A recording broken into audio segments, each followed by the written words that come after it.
Assalamualaikum warahmatullahi wabarakatuh.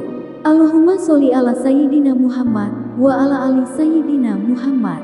Pemirsa yang dirahmati Allah, marilah kita simak ceramah dari Ustadz Dasat Latif dengan tema sikap kita dalam menghadapi musibah. Sebelumnya marilah kita perbanyak sholawat minimal 1000 kali sehari, agar hidup kita penuh barokah dan mendapatkan syafaat kelak.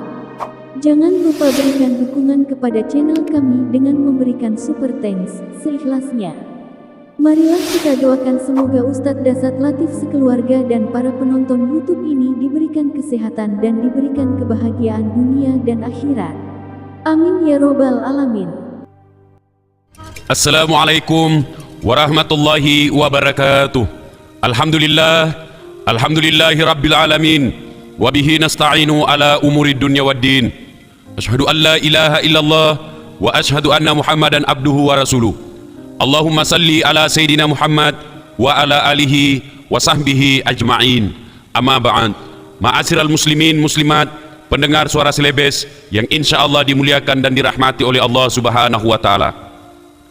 Kali ini saya ingin menyampaikan kisah yang dialami oleh sahabat Rasulullah sallallahu alaihi wasallam, yaitu Abu Talha dan istrinya Ummu Sulaim. Pendengar yang saya hormati, dari pernikahan dua sahabat tersebut lahirlah seorang anak bernama Abu Umair. Abu Umair ini sangat disayangi oleh Abu Talha. Begitu disayangnya, istrinya pun sering dimarahi karena lalai dalam mengurus anak kesayangannya. Ketika Abu Talha pergi, Abu Umair, anak satu-satunya, anak semata wayangnya dari pasangan istrinya tersebut, meninggal dunia. Melihat anaknya yang meninggal, Ummu Sulaim pun kemudian panik. Dia ketakutan bagaimana nanti marahnya suaminya ketika dia tahu anaknya telah meninggal dunia. Ummu Sulaim kemudian tidak putus asa. Dia berusaha tenang, kemudian dia urus jenazah anaknya sebaik-baiknya. Ummu Sulaim mengurus mayat anaknya yang telah tiada dengan penuh ketabahan. Setelah memandikan, Ummu Sulaim menidurkan anaknya di sebuah sudut rumah. Kemudian ia berdandan dan memakai pakaian yang sangat cantik serta memasak makanan yang lezat untuk menyongsong kepulangan suaminya Abu Talha. Ketika Abu Talha datang dan menanyakan anaknya, "Ibu, bagaimana kabar anak kita? Apakah dia sehat walafiat?"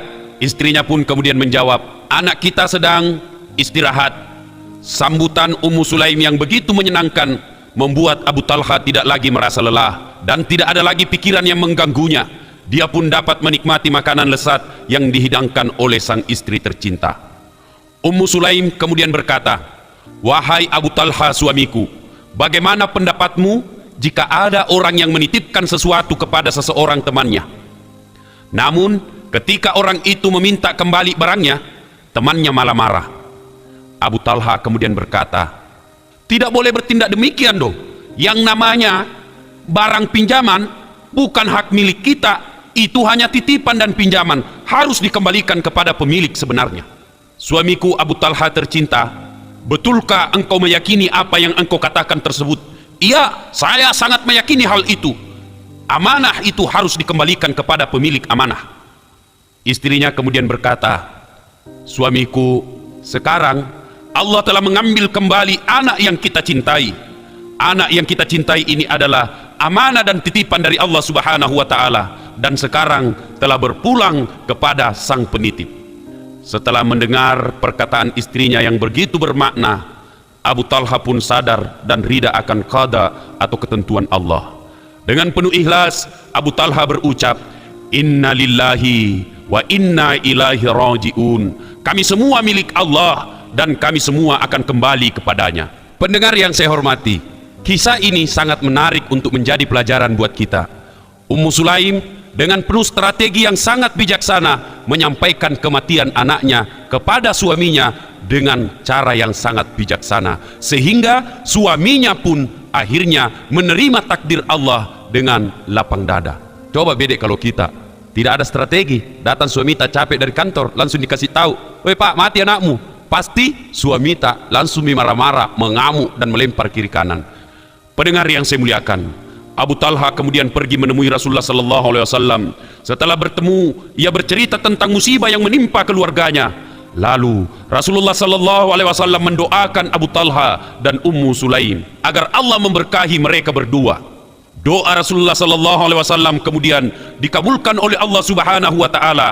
Terbukti di kemudian hari Abu Talha mendapatkan putra lagi yang diberi nama Abdullah. Dari Abdullah inilah Abu Talha mendapatkan 9 orang cucu yang semuanya penghafal dan ahli Al-Quran. Pendengar yang saya hormati, Abu Talha dan Ummu Sulaim adalah sepasang suami istri yang layak dijadikan teladan dalam kehidupan sehari-hari, dalam berumah tangga, juga dalam kehidupan bermasyarakat. Pendengar yang saya muliakan, kesadaran bahwa segala apa yang dimiliki manusia hanyalah titipan dari Allah membuat manusia selalu tabah dan sabar ketika mendapatkan ujian serta cobaan. Ujian itu bisa berupa meninggalnya salah seorang anggota keluarga yang paling kita cintai, juga bisa berupa hilangnya harta dan jabatan yang menjadi kebanggaan kita. Akhir-akhir ini, hampir setiap hari kota Makassar tertimpa musibah, dan yang paling dominan adalah musibah kebakaran. Dalam kebakaran itu, tentu banyak harta yang sangat kita cintai hilang dalam waktu yang sekejap.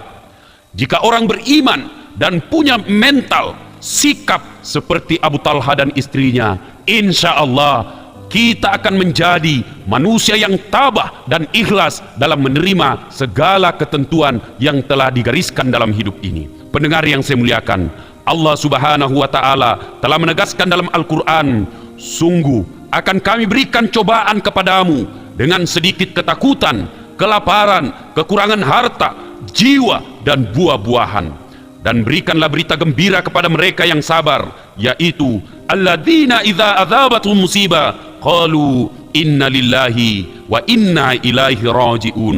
Gembirakanlah orang-orang yang sabar, mereka yang apabila ditimpa musibah mereka mengucapkan inna lillahi wa inna ilaihi rajiun. Kami semua milik Allah dan kami semua akan kembali kepadanya.